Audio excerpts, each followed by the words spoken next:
আমি অর্পিতা দাস আজ পানিহাটি মেলায় চলে আসলাম। আজকে 20 তারিখ থেকে আমাদের পানিহাটি মেলা শুরু হচ্ছে 31 তারিখ অবধি। এখানে বিভিন্ন রকমের বই মেলা, বিভিন্ন রকম স্টল, বিভিন্ন বিশাল বড় মেলা হয় এখানে। এই মেলাতে সব রকমভাবে সজ্জিতভাবে মেলায় সজ্জিত হয় নাগরদোল্লা, বাচ্চারা এবং প্রচুর আর্টিস্ট এবং আর্টিস্টরাও পর্যন্ত আসে। এই বিশালভাবে এই মেলাটা বিশালভাবে আকার ধারণ করে। মানে ভিড় এমন হয় যে ভিড়ে লোকালন্যে মানে ভিড় উপচে পড়ে, যেখানে মানুষ দাঁড়াতে পারে না। সেই মেলায় আমরা আজকে 20 তারিখ যে বই ওপেনিং হলো, আজকে যে মেলা, সেই মেলা আজকে আমরা ওপেনিংয়ের দিন চলে আসলাম আপনাদের কাছে তুলে ধরবার জন্য P23 নিউজ থেকে। বিধায়ক, রাজ্যের মুখ্য সচেতন নির্মল ঘোষ, এখানে আছেন আরো অনেক বিশিষ্ট লোকেরা, সুভাষ চক্রবর্তী, প্রবীণ রাজবংশী, বুদ্ধিমান বন্দ্যোপাধ্যায়, আমাদের সমস্ত পৌরপিতা পৌরমাতারা আছেন, আপনারা সকলে। প্রতিবার গত 10 বছর ধরে আমি পানিহাটি উৎসবের সূচনায় আসি। আজকের দিনে একজনের অভাবই অনুভব করছি, তিনি স্বপন ঘোষ, আমাদের প্রাক্তন পৌর প্রধান। তার উদ্দেশ্যে আমার শ্রদ্ধা জানাই।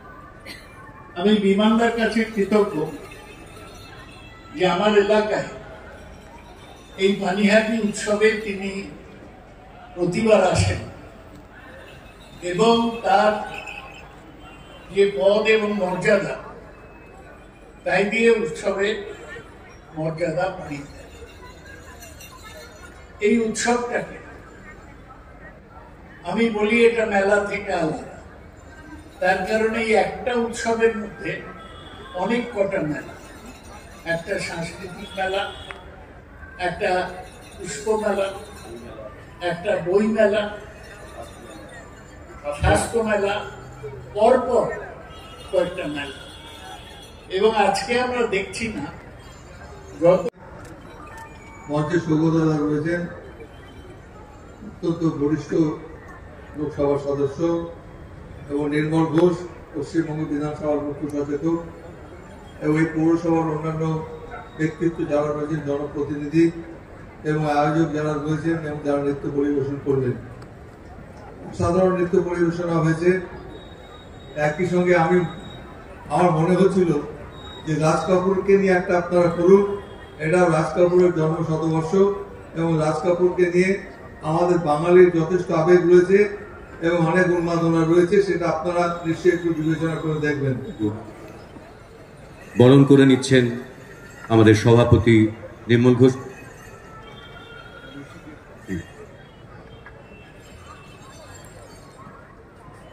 উৎসব কমিটির যে ব্যাচ তা পরিয়ে দিচ্ছেন, একটু করতালিতে মুখরিত হোক, কারণ তাদের সারাদিন সারা রাতের কাজের ভিত্তিতেই আমরা কিন্তু নানানভাবে আমাদের অন্যান্য যে আয়োজন সেগুলিকে চালিয়ে নিয়ে যেতে পারি। সুতরাং আমাদের কৃতজ্ঞ চিত্তে তাদের কথা স্মরণ করা দরকার।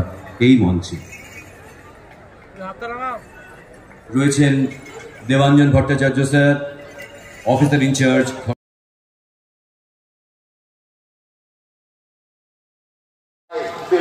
পাড়া গুরু মশাই দাওয়া এলে পরে চৌকি এনে দিতে বলবো ঘরে। উনি যদি বলেন আমরা আপনাদের জন্য আপনাদের সাহায্য সহযোগিতা পেলে আমরা এই 31 ডিসেম্বর 2025 বর্ষে বরণ করতে পারব। এই সহযোগিতায় আপনাদের পাশে আমরা, আমাদের সঙ্গে ব্যারাকপুর পুলিশ কমিশনার, আমি মান্যবর পুলিশ কমিশনার শ্রী অলোক কুমার রেড্ডি যাই। সবথেকে আমার আরেকবার আমি বলেছিলাম যে এই মেলাকে যাদের সহযোগিতায়, যাদের সাহায্য আমাদের একান্ত প্রয়োজন হয়, সেটা হচ্ছে মাননীয় মুখ্যমন্ত্রী, পশ্চিমবাংলার তারপর আমাদের বন্ধু বান্ধব প্রিয়জন ও বাড়ির সকলকে খাওয়ান মথুরাকে।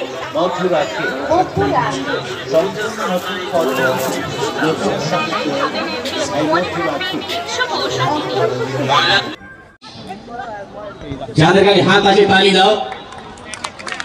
হ্যাঁ, যাদের কাছে হাত আছে তালি দাও। তার সাথে একটু দারুণ একটি শল তার সাথে রয়েছে। বরণ করে নেওয়া হচ্ছে আমাদের অভিনেতা যিশু সেনগুপ্তকে পানিহাটি উৎসব ও বইমেলার মধ্যে রয়েছে, তার ওনাকে সসম্মানে বরণ করে নেওয়া হচ্ছে। এবার আমি চাই আমাদের সকলের প্রিয় বিধায়ক মাননীয় নির্মল ঘোষ মহাশয় দুদিনে কথা বলুন। স্যার আপনি। আমার তো বলার একটাই যে পানিহাটির মানুষ, সোদপুরের মানুষ, বাংলার মানুষ যিশু সেনগুপ্তকে নিয়ে বাংলার গর্ব গরিমা যিনি প্রতিদিন শ্রীবৃদ্ধি করছে, আমাদের গর্ব। এবং পানিহাটি মেলায় আসার জন্য আমরা সবাই ওকে আমাদের সকলের শুভেচ্ছা শুভকামনা জানাই, যে বাংলার 1 নম্বর আর্টিস্ট হতে পারে। সবাই আপনারা ভালো থাকুন। ও টিম অফ যিশু সেনগুপ্ত সকলকে আমার পক্ষ থেকে শুভেচ্ছা ভালোবাসা, আবার নিমন্ত্রণ রইল। আবার সামনের বার যখনই সুযোগ হবে, যিশু দাদা ভাই আমার অত্যন্ত গ্রেটফুল টু যিশু। ভালো থাকবে সবাই। Thank you.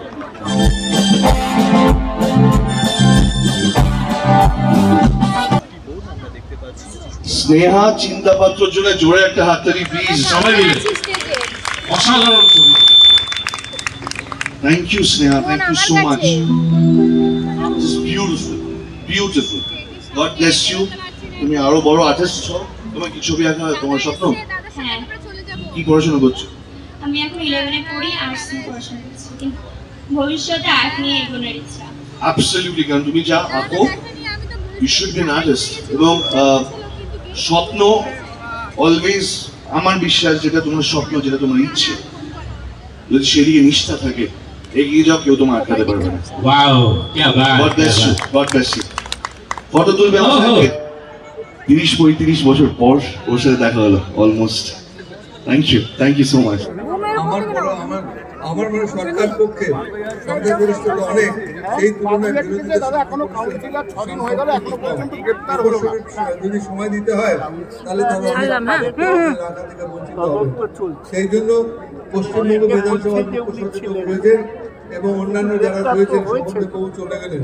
আমার খুব খারাপ লাগছিল, আমার অপরাধ বোধ হচ্ছিল যে আমার জন্য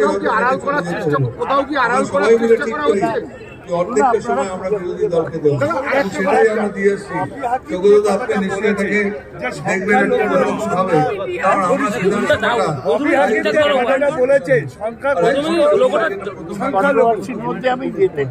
লোকসভাতেও বিধানসভাতেও আমরা যখন প্রশ্নোত্তর পর্ব হয় সবচেয়ে বেশি প্রশ্ন করার সুযোগ দিই আমার বিরোধী দলকে। কারণ আমি মনে করি আমাদের বিধানসভাতে 1 ঘন্টার সময় হচ্ছে আমাদের মাননীয় মন্ত্রীদের টেস্টিং গ্রাউন্ড, তাদের পরীক্ষার ক্ষেত্রে। এবং আমি আপনাদের বলতে আমার কোনো দ্বিধা নেই যে আমাদের যে প্রশ্ন হয় তার মধ্যে 65% বেশি বিরোধীদের করতে হবে। কারণ তারা সমালোচনা করতে পারে, তাহলে সরকার সঠিকভাবে চলতে পারেন না। বিরোধীদের একটা গুরুত্বপূর্ণ ভূমিকা রয়েছে। সরকার